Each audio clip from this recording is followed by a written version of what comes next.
What's good, everybody? We are back to tip off yet another edition of a Shot of Wisky podcast brought to you by the good folks over at New Amendment.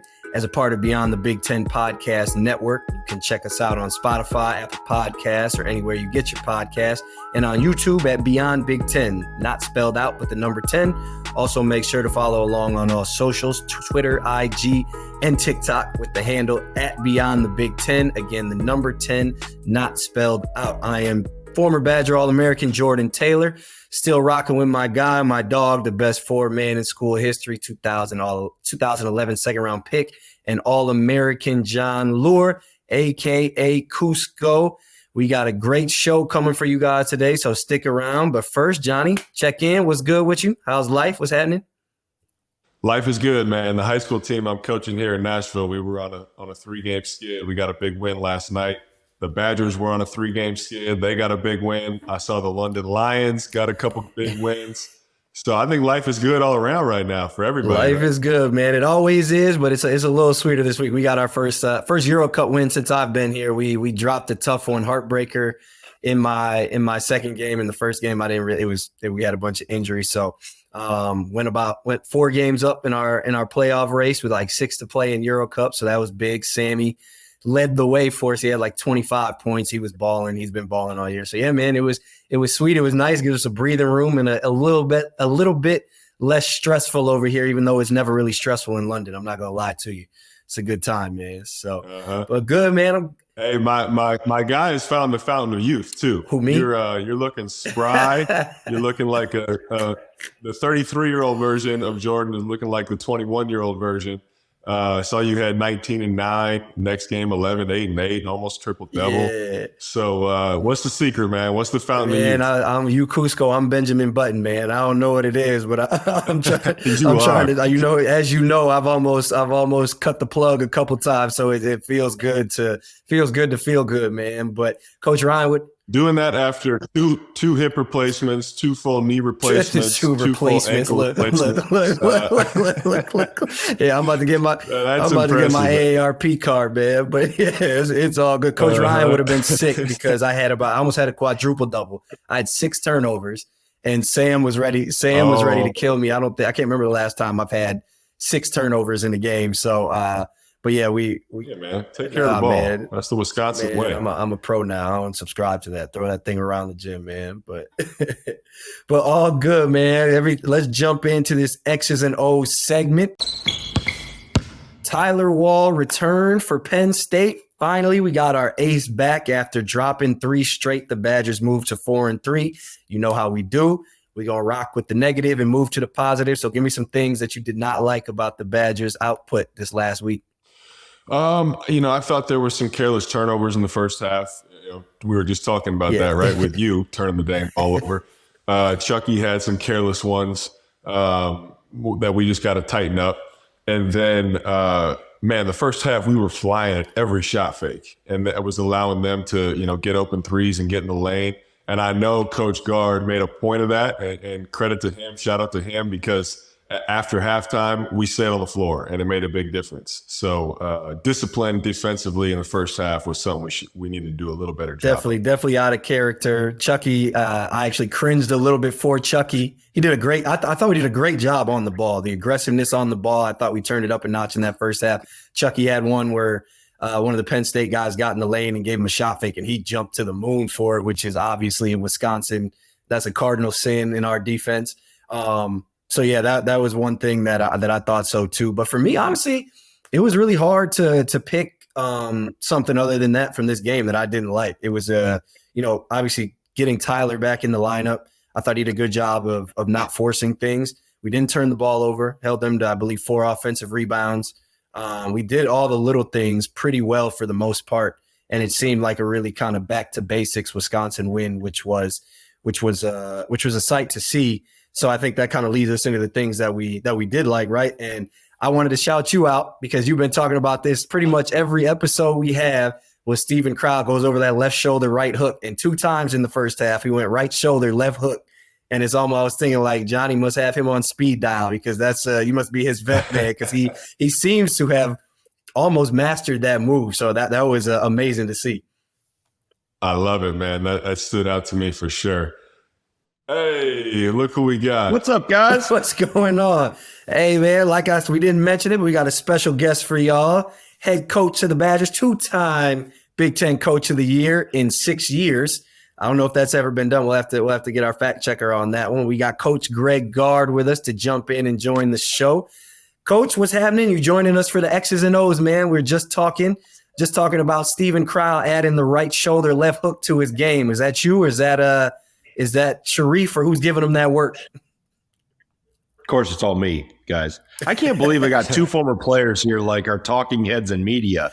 That's got me a little speechless here. Of course, Jordan, you were never at a loss for words anyway, right, Jon? You never. Hey, Coach, Jordan forced me to do this. He roped me into this. I don't know how I'm sitting here right now being a media member technically, but I blame him. Yeah, it's new. It's new media, guys. Steve's development's been awesome. You guys have seen. I mean, it's a lot of work he's put in. He's committed himself to the weight room. I think is the biggest jump in his game. And it's stuff we work on darn near every single day with left hand, right hand, jump hooks, counters, footwork. So I think everybody deserves some credit, but nobody deserves more than Steve does. You know, we've talked at length about the development that you put in, obviously for one, but obviously the whole coaching staff. You'd be disappointed to know that Jon did not remember the 5 post moves. Of course, I remembered all 5. Jon, really? Okay. Jon was not paying attention, bad student. But just to give you a quick rundown, things we talk about on the show at the X's and O's, we kind of go over the things that we like to see improve and the things that we like from the last game. So we mentioned Steven Crowell going over the right shoulder, left hand. One thing I thought was great, Chucky getting on the block. He's starting to show his full skill set of, he's getting in the paint more. Obviously, we knew he could shoot it, but now seeing him on the block and getting in the paint more. What are some of the things that you took away from this game that you really thought were positives for the squad? Well, I think our ability to adjust again with another injury with Max going down in the first half and Jordan handling his change of role, so to speak, with me starting Connor. And Penn State's a hard team to cover because of how they spread you out, 4 shooters, and then they've got Pickett doing his thing in the paint. So it forces you into a lot of one-on-one situations, and you guys understand the importance of adhering to defensive rules. And when you got younger guys, sometimes those rules get forgotten about or broken. So I think for us to be able to minimize, even though Penn State got some decent looks at times, we were able to have them enough off balance and have them sped up enough in terms of having to come off screens full speed to even get separation from us that, defensively, a lot of good things, a lot of things we can learn from. But yeah, I mean, getting Tyler back is huge because it's a domino effect on both ends of the floor for us. Connor, his development, his ascension, so to speak, to this level has been way faster than I think anybody ever predicted. How he's just handled the moment really well. So yeah, I mean, it's we've got to continue to stay healthy, get healthy, as everybody does. But this group, when we're healthy, we're pretty good. Coach, you mentioned sticking to our rules, our principles defensively. We were actually just talking about that before you got on. How the first half, I think we jumped at about 5 or 6 shot fakes, which is so uncharacteristic of us. But in the second half, that didn't happen. I'm sure you very calmly told the guys at halftime to stay on the floor and in the locker room, and that was the difference. But can you just expand on some of those rules and principles that we have that make our defense so efficient every year? Yeah, I think the one thing is we try to minimize, and it was really important in this game to minimize how much help and recover we had to do away from the ball. Because if Penn State's really uncharacteristic in terms of most Big Ten teams. There's not a true big, and they're playing with the floor open so much. Probably more what you guys see overseas or what you saw in the NBA, Jon. So how many actions can we guard 2 versus 2? And not have to rely on that third guy. Because when you get the third guy involved, whether it's bumping a ball screen roll or whether it's jamming from the backside, they're so good at finding the backside lift and replace guy. And so the more we could, like I said, handle those actions and minimize the options they had within the actions. You understand, in the chase part of when we drilled that, cutting the floor in half, only giving them one side. We don't want to get even above or below the shooter as he's coming off screens in terms of our chase mode, and restricting the amount of floor he has to work with. So some of those same things, I think some of the concepts and rules that you guys played against Northwestern when they were running the Princeton offense, and how we would minimize how much help and recover we had to do, and forcing the ball 2 bodies, forcing the cutters 2 bodies. A lot of the same languaging and terminology and concepts were applied for that too. From an offensive side, obviously you want to force the defense to use 3 guys in the pick and roll. You've been using a lot of the pick and pop with Chucky and Steven throughout the course of the year, but it looked like this game there was more of an emphasis on the short roll with Steven and the roll and replace, especially early on. What was the mindset going into that? Was there an emphasis put on that to have a rim runner to kind of force more help, or was it just kind of something? Yeah, I think trying to play through Steve. Yeah, some of it is natural that we get through. We have a little continuity ball screen offense we get into at times, and it forces us to move and change sides of the floor.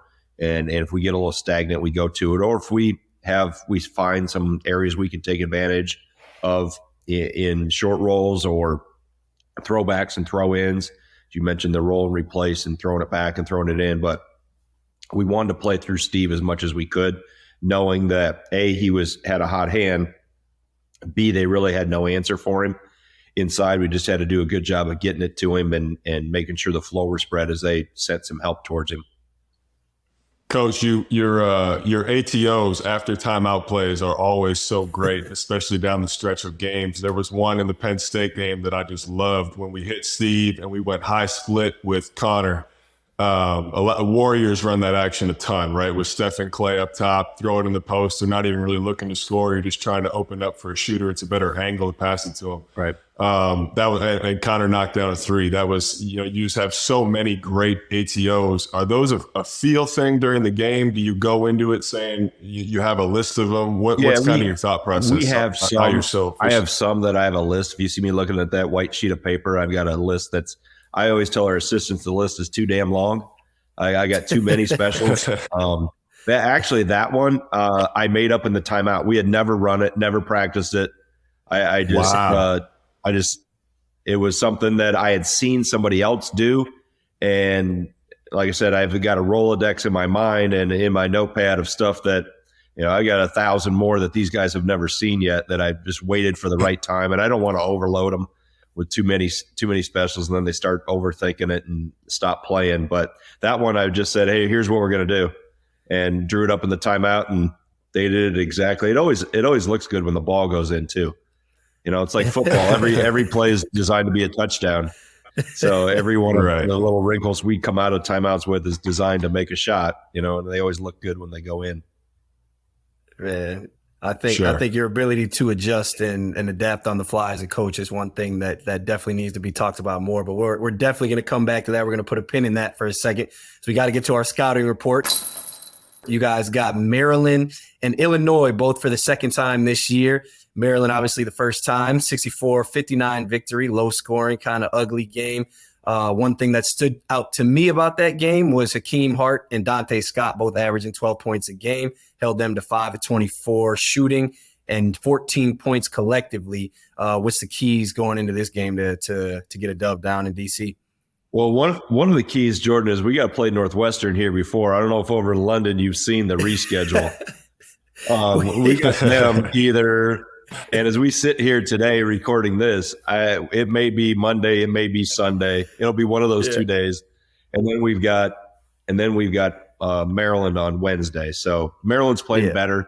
I think acclimating to a new coaching staff. The transfer Young, the point guard, has been really playing well. We did a pretty good job on him at our place, and Maryland's never lacked for talent.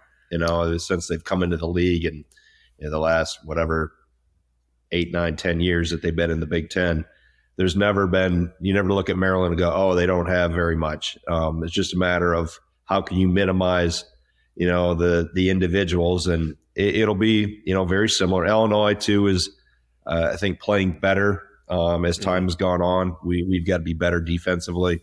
We didn't do a good job on Coleman Hawkins. So, for us, it's going to be a tough week because we're going to have 3 games here in probably 6 days, 7 days. So our ability to maximize, rest and recovery and very little practice time, which you guys would like, unlike the days when Coach Ryan was here.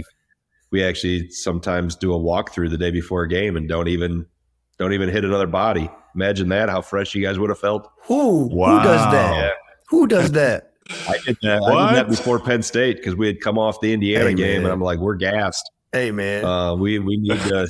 We can't be knocking each other around again. So I modified that's a little great bit. recognition, though. Honestly, as a head coach to do that, because now coaching high school, I know how much important practice time is and how much you want to implement. So that to recognize that and feel that and say we needed a little more rest, that's big time. And also, and it helps when you get smart players. And we could walk through, like I said, Sunday night we just walked through the Penn State stuff and showed how our rules apply to handle all the stuff they do. So, and I think sometimes mental days are more important than physical days, specifically when and on top of that, right, the guys know that, okay, if we lose this game, this will never happen again. True. So if we want to get another rest day like this, we better win. So it's extra motivation. And because I got to get the last word in, Coach, we already covered Northwestern on the last episode. We couldn't plan for COVID. Oh, you did? And because we always beat Northwestern, we're not players anymore, so we can look past opponents. We're not worried about that game, man. You're right about you always getting the last word in. I'm gonna get my 2 cents in, definitely. Real quick, speaking of 2 cents, go ahead. When's the Vikings next playoff game? Look, here we go. When was the Packers last playoff game? That's all I need to know. I'm going to the next topic. Go to that. Before we move on, we're going to talk Illinois real quick. Obviously, like you mentioned, Coleman Hawkins got loose. I believe hit 6 threes last game. Terrence Shannon was a tough matchup. Yeah.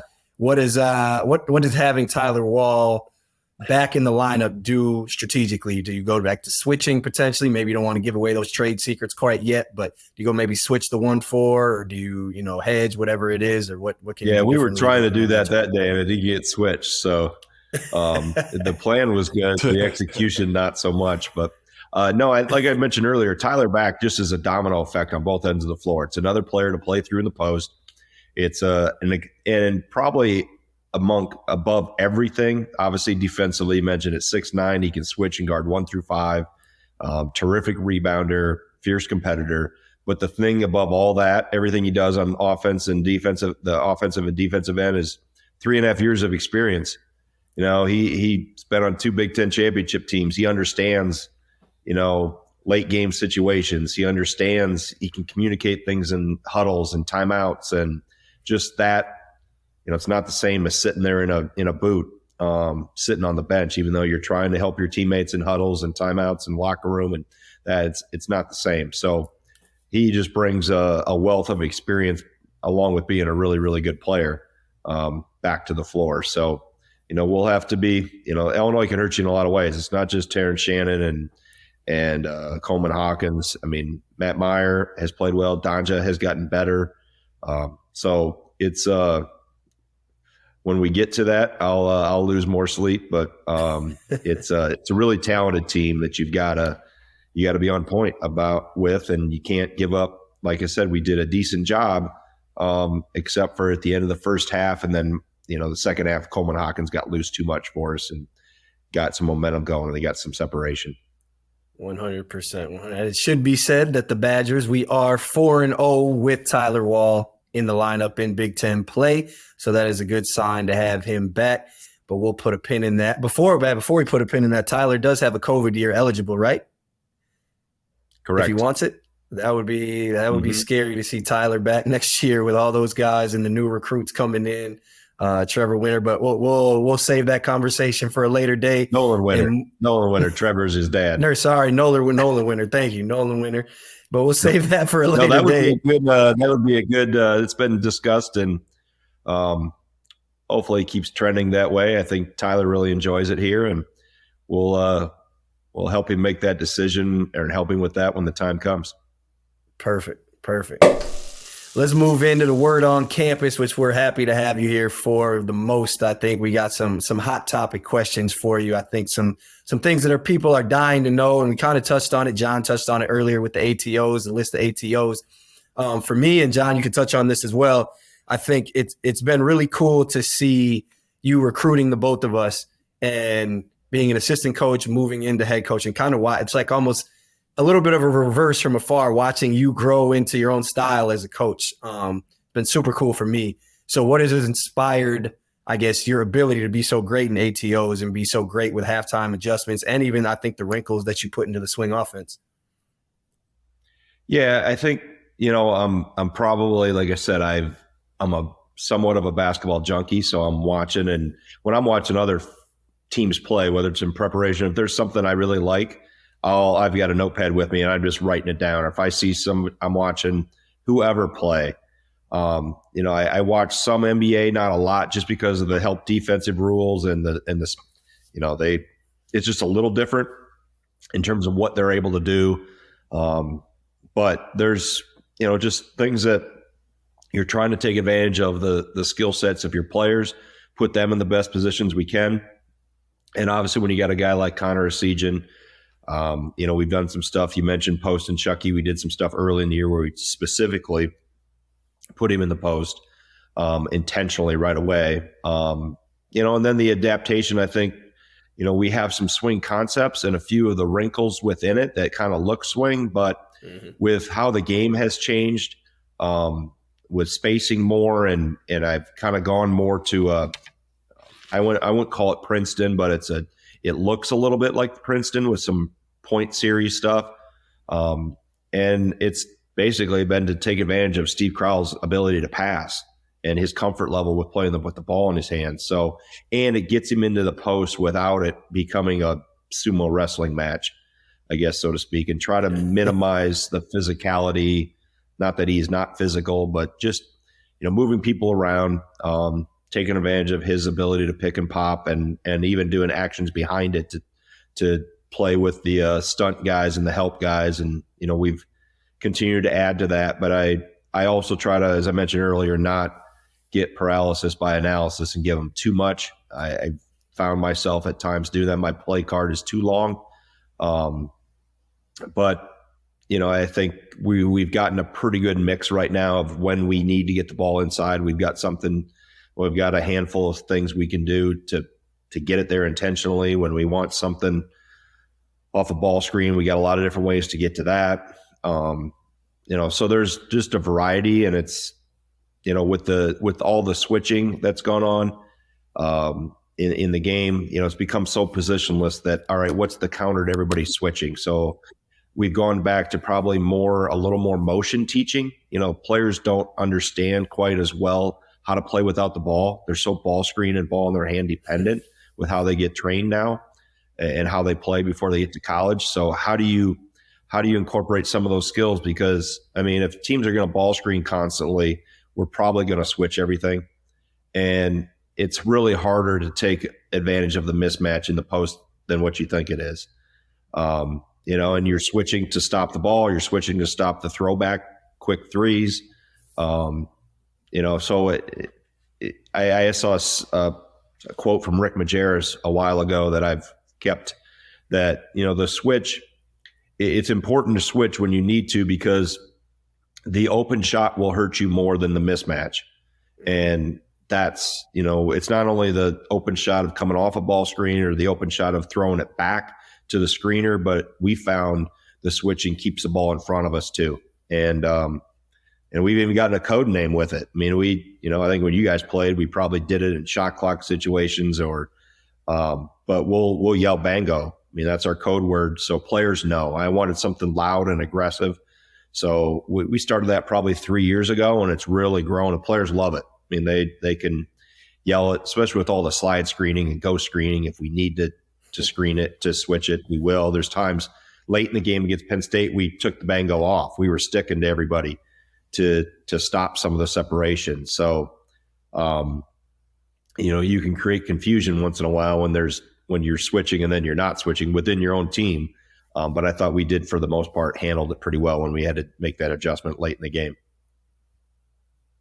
It seems to me now that how do you stay, I guess, one of the best defensive teams in the country? To me, there's a lot of talk about the era of basketball that we're in, but from a defensive standpoint, it's got to be the toughest to game plan at any level as a coach, defensively. Just like you said, with all the ghost screens, all the big men can shoot, guards can shoot in the mid range, can shoot out to 25 feet, get to the paint. Like, guys are so skilled offensively that it's got to be so difficult to game plan defensively.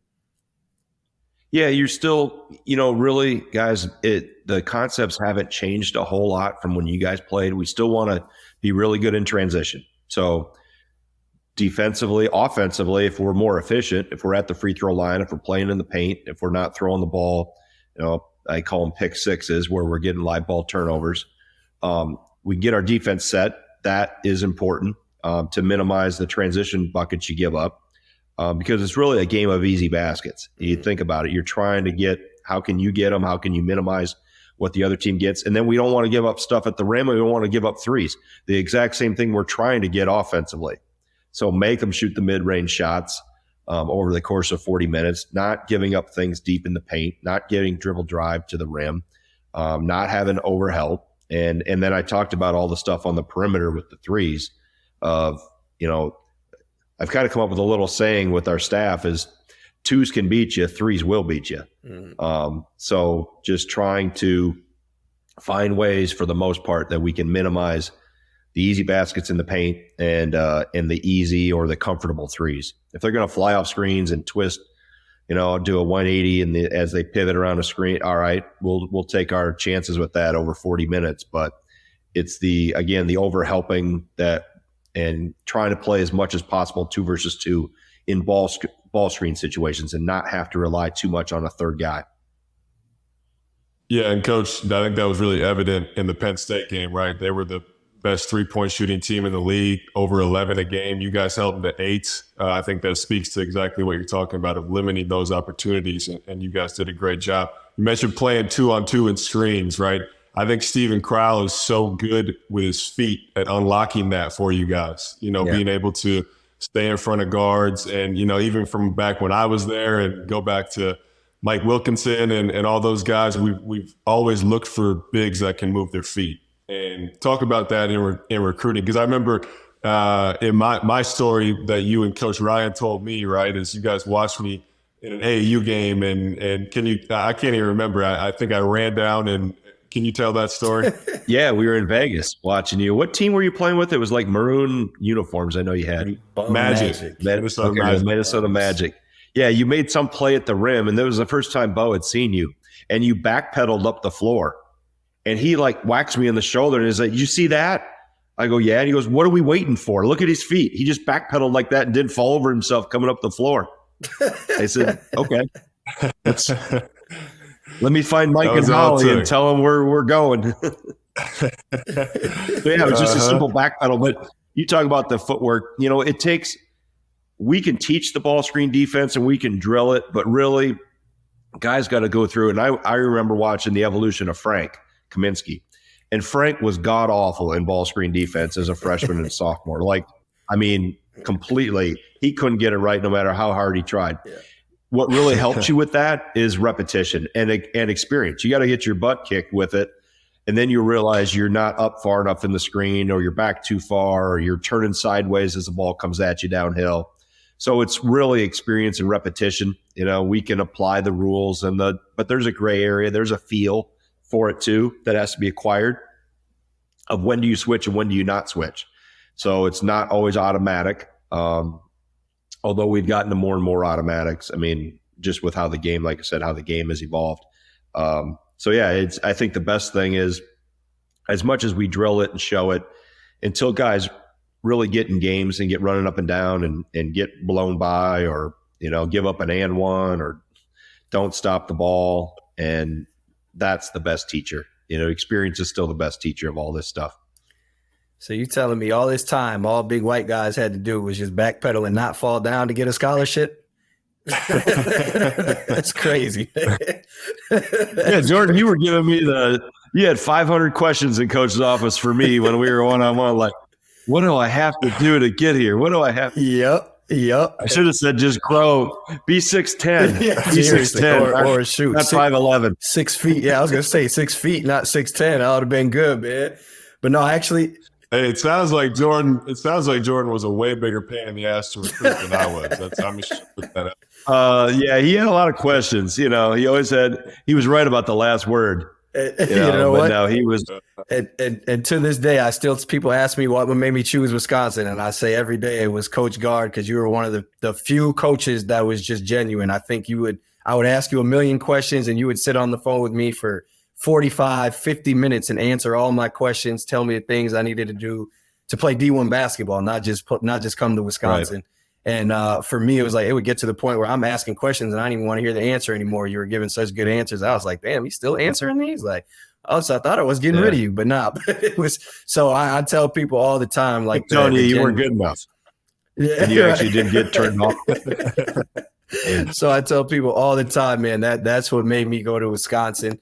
And that's a special quality that you have and possess. And you mentioned with the motion concepts, I actually want to talk recruiting. You mentioned with the motion concepts that you guys have and a lot of guys being trained to do ball screens, how difficult is it to stay relevant now in recruiting, trying to recruit guys into that system, because everybody wants to have the ball in their hands, whether they're 6'10" like Jon or 6'1" like me. Everybody thinks they're Steph or Dame Lillard these days, it seems. So how do you get guys to come to school to play in the motion offense or in a movement style? You better be multidimensional no matter what position you are. If you want to play beyond college, you have to be able to dribble, pass, and shoot. And you look at the evolution now with, even here in Milwaukee, you got Brook Lopez doesn't go inside the 3-point line, and how teams are playing. So for us, I mean, there's 440 players in the NBA. Yep. And there's, right, if you look at 15-man roster, 17-man roster, whatever they've got, there's 32 teams. 30. Is that right? 30? Yep. 30, yeah. Okay, so you got 60 stars. There's relative average of 2 per team. Mm-hmm. So there's 380 role players. You better find out how to play the role.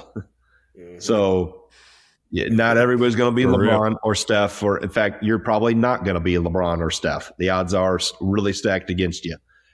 So find a way to help your team be successful in the role that's best for you and your team. And guess what? You're going to have to adapt to a role in high school. You're going to have to adapt to one in college.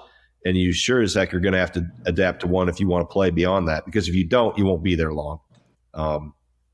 They'll quickly move on to somebody else. So that's really, when you break down the numbers and be real with people, like, you know how hard it is to get the NBA? I mean, you two guys are really, really, really good players.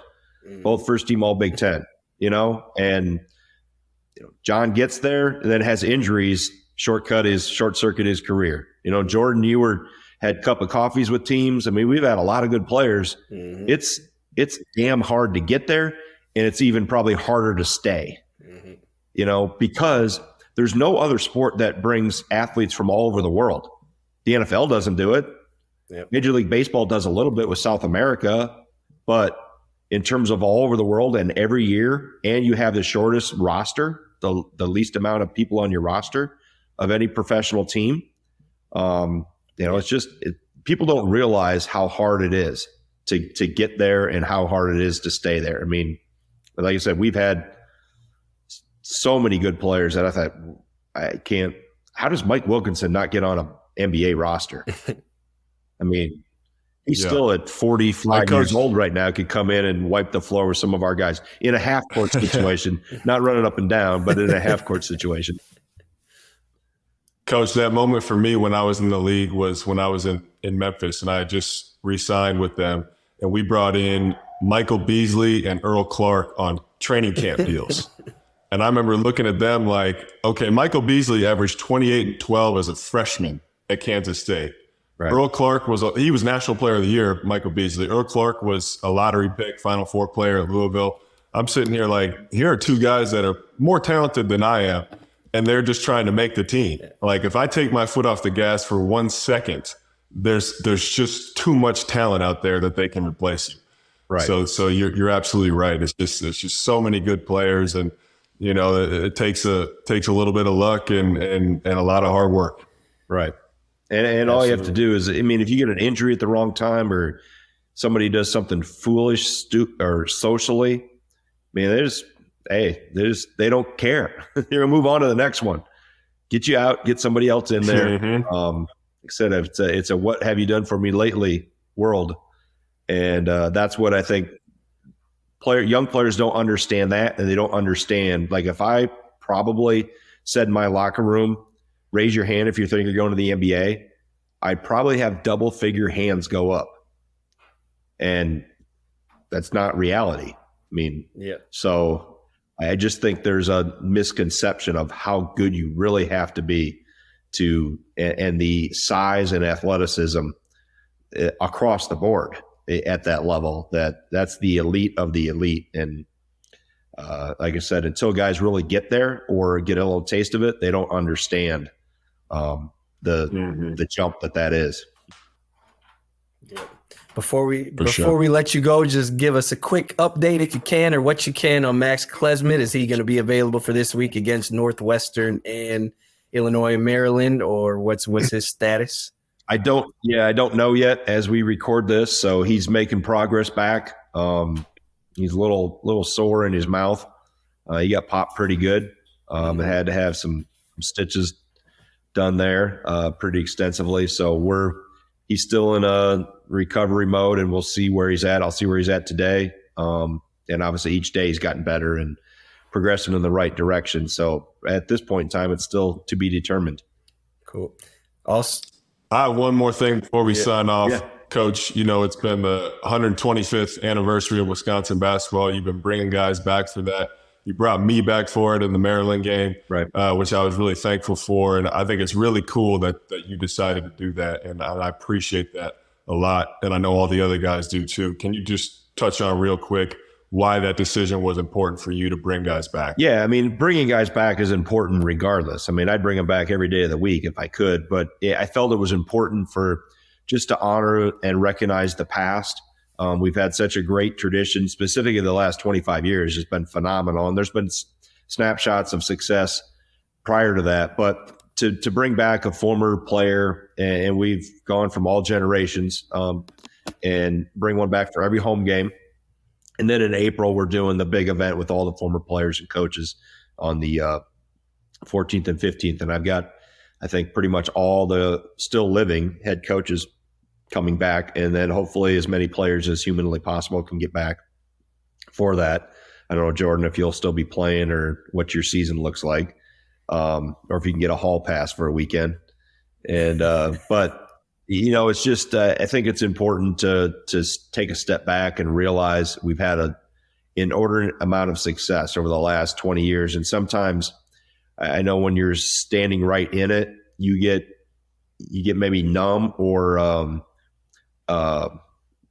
you get complacent and take the success for granted as an onlooker, and realize, like, wait a minute, we won the most games in the Big Ten over the last 20 years. We have the highest winning percentage at home in the Big Ten. I mean, there's a stat profile I could throw up here. Incredible. We show to recruits that when you step back, if you ask, somebody on the street, gave them some trivia questions, and Wisconsin ends up being the answer for a lot of stuff that over the last 20 years has been the best in the Big Ten.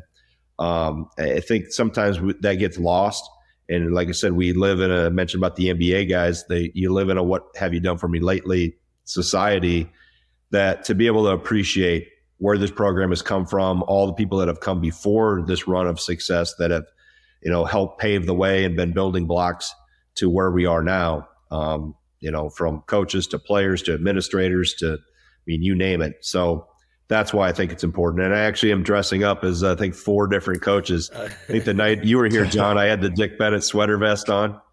I did Coach Ryan's red blazer the very first game, and I've got something coming here for Walter Meanwell, and who coached way back in the early 1900s, and then also Bill Cofield, who was the first black head coach in the Big Ten. Yep. That's actually who hired Coach Ryan in the 70s. So I'm going to have a little tribute to him as well coming up in the next couple months. Always. That's really Very cool. Very cool stuff. I was looking for your Coach Ryan snarl over there too with the outfit. We didn't quite get it, but very cool, very cool. But Coach, we'll let you slide out of here. Big shout out. We appreciate you joining us. Special shout out to the GOAT SID Patrick Herb for setting this up as well. Make sure y'all check us out this episode again. On socials, we'll be on Twitter, IG, and TikTok with the handle at Beyond the Big Ten with the number 10 not spelled out, and also on YouTube at Beyond Big Ten with the number not spelled out. We will be back to recap some more Badger wins next week. We hope you guys tune in with us. For Jordan Taylor, I'm Jordan Taylor, for Jon Leuer. Check us out next time. Beyond the Big Ten is a network of podcasts that aims to be your go-to resource for all things Big Ten. We cover the entire conference with shows hosted by ex-players and athletic alumni, aiming to be your go-to source of information and entertainment for your favorite team. Hosted by ex-Big Ten players, media, and insiders, our podcasts are focused on giving diehard fans and those alums an inside scoop about the teams and people that make the Big Ten Conference one of the most watched and most talked about conferences in sports. We're excited to talk Big Ten basketball with you wherever you may be. Subscribe now.